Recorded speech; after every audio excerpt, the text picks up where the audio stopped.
I now give the floor to the representative of Myanmar. Thank you, Madam President. I would like to congratulate you, first of all, for chairing this important meeting and for the successful UK presidency of the Security Council. Madam President, at the outset, please allow me to pay tribute to the late Dr. Kofi Annan, former Secretary General of the United Nations, who had contributed tremendously toward our efforts to find lasting solutions to the problems that were jeopardizing peace and progress in Rakhine State. When he took on the responsibility to lead the Rakhine Advisory Commission at the request of the State Councillor Daw San Suu Kyi, he wanted Myanmar to succeed and reach its goals of peace, prosperity, security, and progress of the country. The Commission's recommendations are welcomed by all as important steps for lasting peace and development in Rakhine State. The people of Myanmar will always be grateful for his invaluable support and wise counsel in the country's democratic transition. We should all learn from his way of solving conflicts in a peaceful manner with a constructive and caring approach. Madam President, addressing to the deep-rooted and complex issue in Rakhine State was the fundamental and crucial part of Myanmar government's efforts to building peace and national reconciliation in the country. In May 2016, within just 2 months of taking on the state responsibility, the government established the Central Committee for Implementation of Peace, Stability and Development in Rakhine State. Soon after, on 5th of September 2016, an advisory commission on Rakhine State, headed by Dr. Kofi Annan, was established. The commission was mandated to examine the complex challenges facing Rakhine State and to propose responses to those challenges.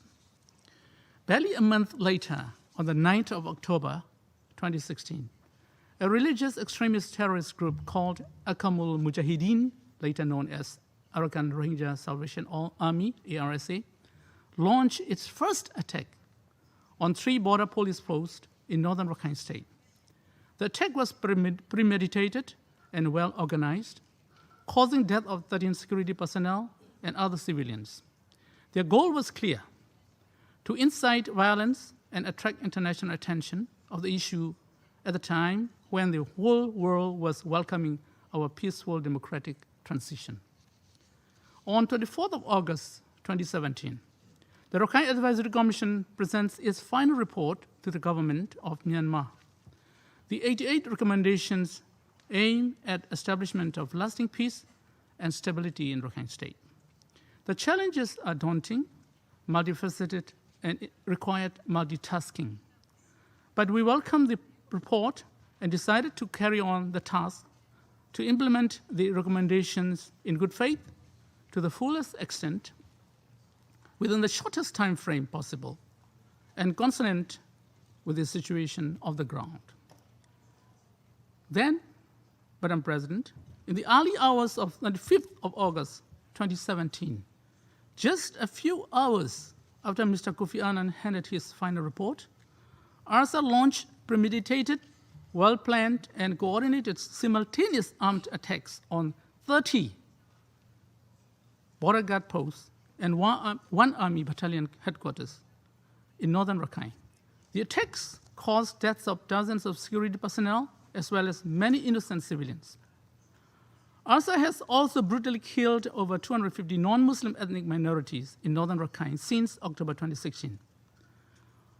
On the same day that they attacked the security posts, on the 25th of August, ARSA massacred 100 Hindus, which was well documented. The ARSA attacks triggered predicted and logical response of Myanmar security forces to protect the life and property of every citizen, resulting in the subsequent mass displacement of people. These are plain facts, Madam President, and nothing but the truth. But these facts were conveniently discounted or ignored by mainstream media. The violence attacks were not coincidence. ARSA terrorists and their foreign masterminds knew too well that the Myanmar security forces would respond to the attacks with full force. they must also have anticipated the exodus of people from northern Rakhine to Bangladesh. These events were well planned and executed with the support of foreign terrorist organizations. The present grave humanitarian problems and the untold suffering of the innocent civilian people of all communities in Rakhine State were carefully calculated, instigated, and created by ARSA. Their objective was to undermine Myanmar government's commitment and efforts to find lasting solution through the speedy implementation of the Commission's recommendations and to elicit maximum international pressure on Myanmar to achieve their political goals. Mr. President, our gathering here today could have been a different one had there been no terrorist attack. It could have been a happier occasion to stock-taking, implementation of the Rakhine Advisory Commission, or an international pledging conference to help poverty alleviation.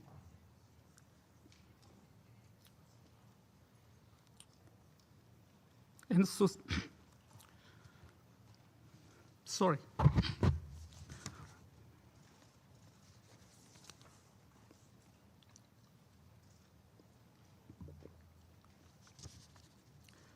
And socio-economic development of all communities in Rakhine.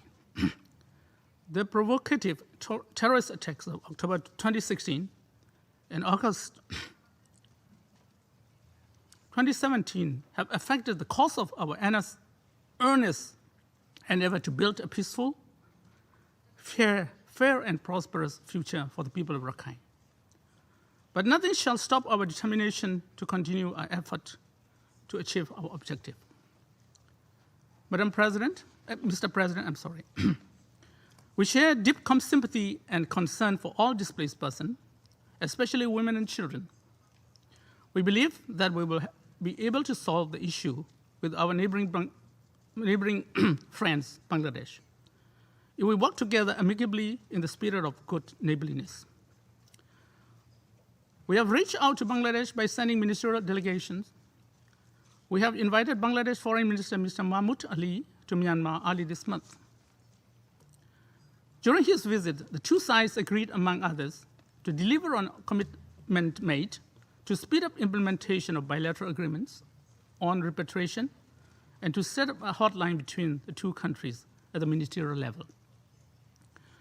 Within 2 months between November 2017 and January 2018, we have signed 3 documents with Bangladesh to facilitate the repatriation of verified persons who crossed over to Bangladesh following the ARSA terrorist attacks in October 2016 and August 2017.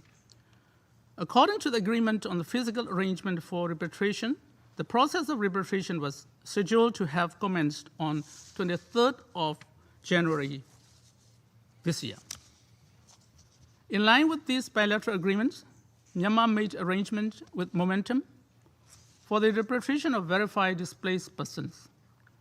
We have been ready to receive the first batch of verified returnees since 23rd of January. In February, Bangladesh has provided us with a list of 8,032 people without signature, fingerprints, and proper photograph, and more importantly, without the proper forms agreed by the two sides. Despite difficulties in verifying due to adequate information, we managed to verify 3952 as of 23rd August 2018. We are also ready to receive a list of over 1,200 verified Hindus and Muslims that we shared with Bangladesh. But we have yet to receive a single returnee despite our repeated requests for the repatriation. We call on Bangladesh to fulfill its obligation to accordance with the bilateral agreements to allow without delay the return of verified persons who consented to return to Rakhine voluntarily. Mr. President, another important issue is the systematic repatriation of displaced persons staying on the borderline. Since occupying the area 150 feet from the international borderline is unlawful, these people put themselves unwittingly in a situation that can affect stability of the two bordering countries. It is highly possible the area become an ARSA terrorist foothold. In this regard, we have requested Bangladesh authorities not to provide them any assistance from the side of the border. Instead, we are now arranging to provide humanitarian assistance for them from Myanmar side. Moreover, the government of Myanmar also signed an MOU with the UNDP and the UNHCR to assist speedy and efficient resettlement and rehabilitation of the returnees. We have already mapped out potential resettlement sites. On 7th of August, UN officials have been granted access to 23 villages in 13 village tracts, selected for the first phase of assessment program. An additional 3 village tracts have been marked out for the resettlement of IDPs residing near the borderline. We urge the UN team to start the assessment program as soon as possible. Mr. President, the government continues to implement the recommendations of the Rakhine Advisory Commission in earnest. 81 out of 80 recommendations have been implemented or under implementation. In the process of implementation, the government attaches great importance to the advice and opinion of the advisory board chaired by Dr. Surakiart Sathirathai, former Deputy Prime Minister of Thailand. The advisory board has submitted its final report on 16th of August. The report contained balanced and viable final recommendations, which will certainly receive our serious consideration. Mr. President, we recognize the crucial role of United Nations in addressing the issue of Rakhine and the present humanitarian crisis in particular. We facilitated the visit of Security Council members and representatives of neighboring countries and the ASEAN chair in April this year. We welcomed appointment of Ambassador Christine Burgener as Special Envoy of the Secretary General. We believe that we could maintain a constructive and fruitful relationship with the Special Envoy. We have facilitated her to open her office in Naypyidaw. Mr. President, let me now turn to the question of accountability. The government of Myanmar has made its position very clear that it will not condone any human rights abuse. Action will be taken against anyone if there is sufficient evidence. In this regard, the government has established an independent commission of inquiry led by Ambassador Rosario Manalo, an eminent diplomat with rich experience in the field of human rights.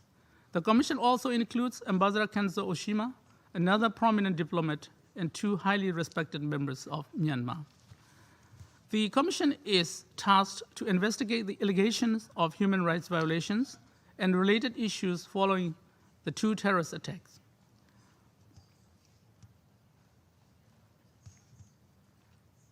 With a view to seeking accountability and reconciliation, and to formulate recommendations on steps to be taken to ensure peace and stability in Rakhine State.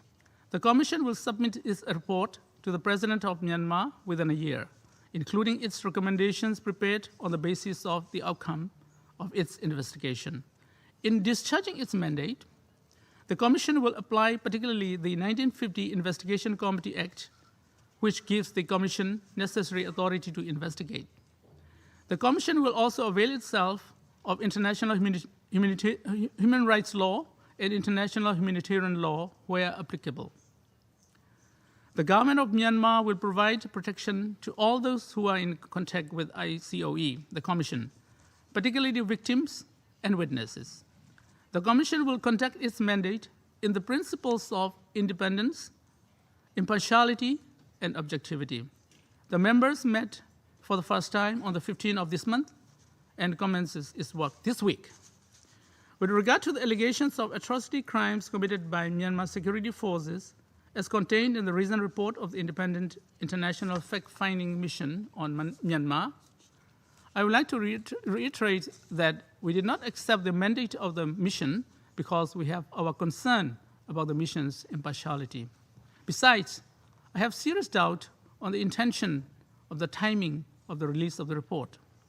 The report, which was scheduled only to be submitted to the Human Rights Council on September 18, was hastily released on the eve of this particular meeting of the Security Council. This action raises serious questions about the objectivity, impartiality, and sincerity of fact-finding mission. Mr. President, the challenges we are facing today in Rakhine State is formidable However, the government and people of Myanmar are united in our determination to achieve sustainable peace and development for all communities in Rakhine. We shall not let these challenges derail our ultimate goal of democratic nation building. It will take time and patience to build trust and confidence among communities.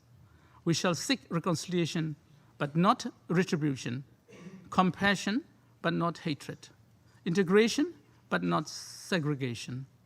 While the primary responsibility to address the situation in Rakhine rests with the government and people of Myanmar, objective, positive, and constructive contribution and support of the international community is crucial for the success of Myanmar's national efforts.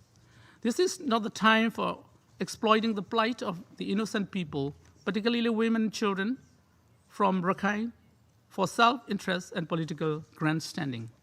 This is the time to act, to show our genuine concern by taking practical steps. Let the first batch of verified people who have expressed their voluntary return to go back to their land. Let the first phase of assessment program commence where access has been granted. Let us not waste our time. Mr. President, in conclusion, I wish to express our sincere appreciation to all our friends who are helping us in various ways to resolve the challenges in Rakhine at this critical juncture of democratic transition. We should make important policy decisions based on facts and full understanding of the issue at hand. We should view these complex issues from a broader perspective. We shall continue to work good faith with the United Nations and with all our friends near and far to end suffering of the people of Rakhine and rebuild their land so that all shall enjoy the fruit of peace and prosperity in the land blessed with so much resources and potentials. I thank you, Mr. President.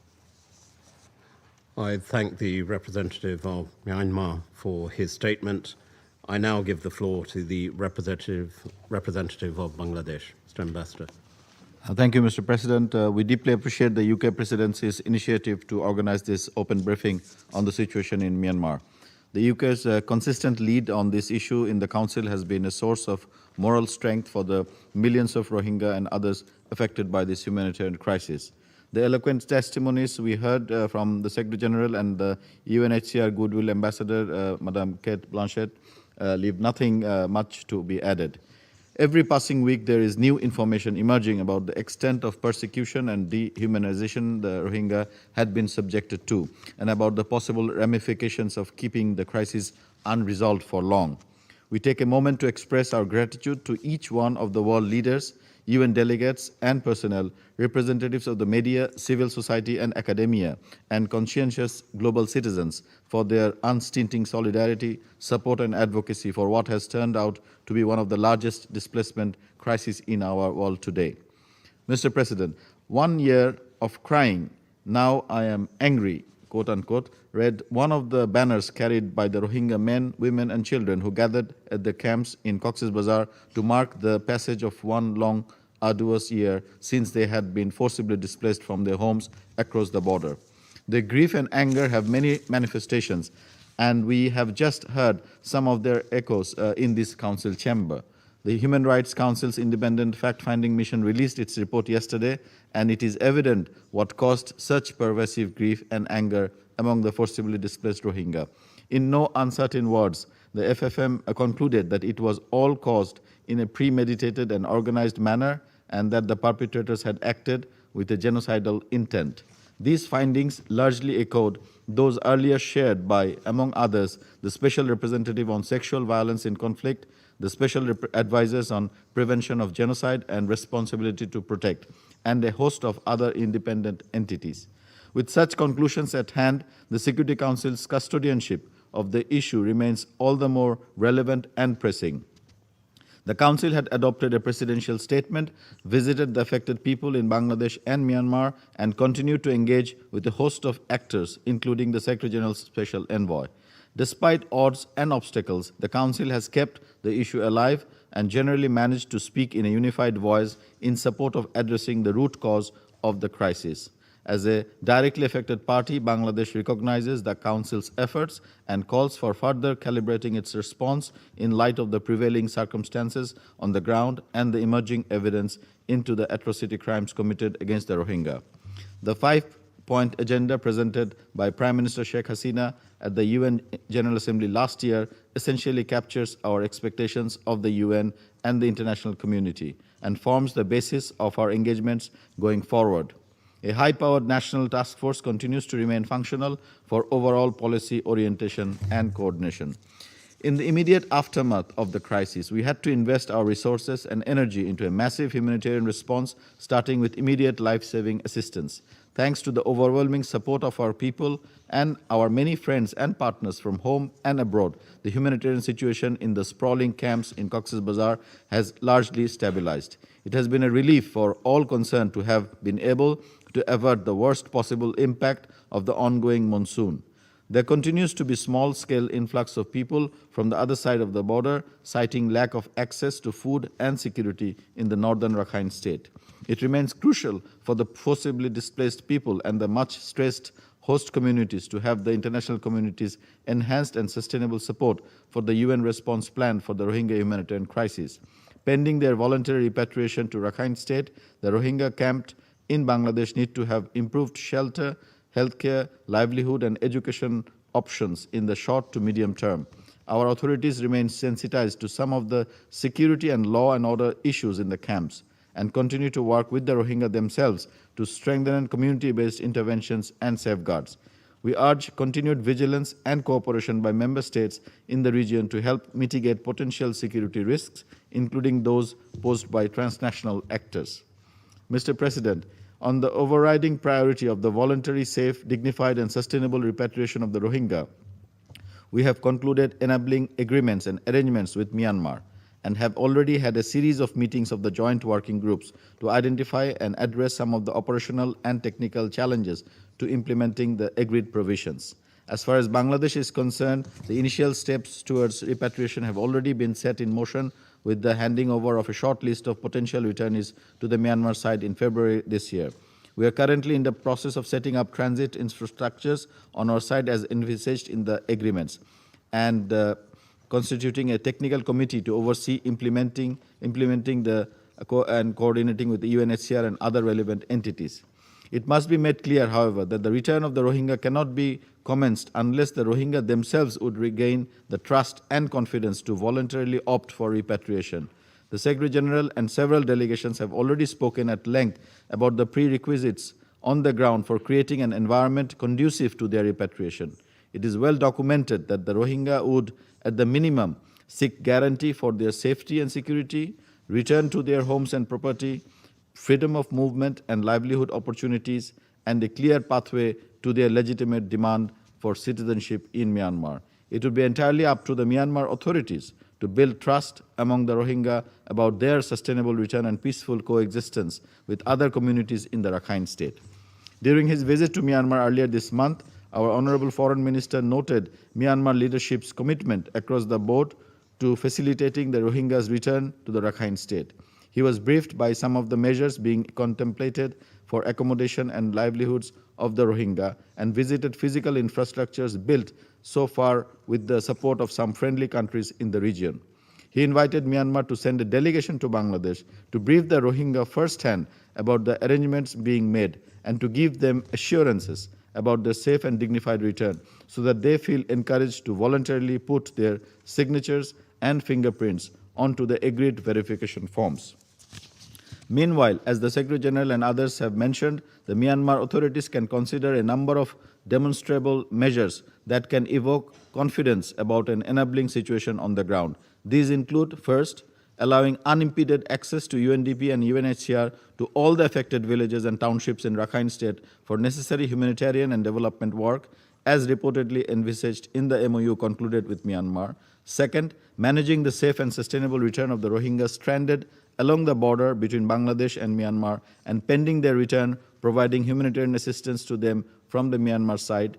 Third, dismantling the IDP camps in Rakhine State in a way that allows the people confined therein to sustainably return to their homes or other places of choice with their rights and freedoms restored. and 4, promoting reconciliation and trust among communities in Rakhine State and curbing the malicious spread of hate speech and incitement to violence. Most importantly, the question of accountability deserves to be addressed in the right earnest. The culture of impunity for the alleged crimes committed against the Rohingya must be brought to a closure to heal their trauma and restore a sense of justice. The Commission of Inquiry formed by Myanmar recently should be allowed to act independently and factor in the observations made by the FFM. The international community, including this Council, has certain specific options and responsibilities outlined in the FFM report and should give them due consideration. As a member state committed to the international criminal justice and as a state party to the Rome Statute and other relevant international instruments, Bangladesh should continue to cooperate with various international processes and initiatives on the accountability issue. At the same time, Bangladesh stands ready to cooperate with Myanmar on any of its security concerns and other issues of strategic interest in the spirit of good neighborliness. Mr. President, the last 1 year, the international community has not allowed its concerns over the Rohingya humanitarian issue to run its course and die down. The Security Council can help sustain the momentum by adopting a much-anticipated resolution that would allow the issue to be featured on its regular agenda. The General Assembly, at the initiative of the OIC, had adopted a resolution on the situation in Myanmar last year, which needs to be updated this year, not least in the interest of continuing the mandate of the Secretary General's Special Envoy. We look forward to Member States' principled support to these initiatives. The outbreak of violence in the northern Rakhine State coincided with the release of the groundbreaking report of the Rakhine Advisory Commission headed by Dr. Kofi Annan. With Dr. Annan's sad demise, the Rohingya have indeed lost one of their key allies and guardians, a voice that articulated their aspirations and charted a way forward in addressing the root causes of a complex situation. We must do justice to Dr. Annan's memory and contributions by lending our continued support to Myanmar to ensure the full, unconditional, and non-selective implementation of all the recommendations he had presented to the Myanmar leadership. Thank you, Mr. President. I thank the representative of Bangladesh for his statement. There are no more names inscribed on the list of speakers. The meeting is therefore adjourned.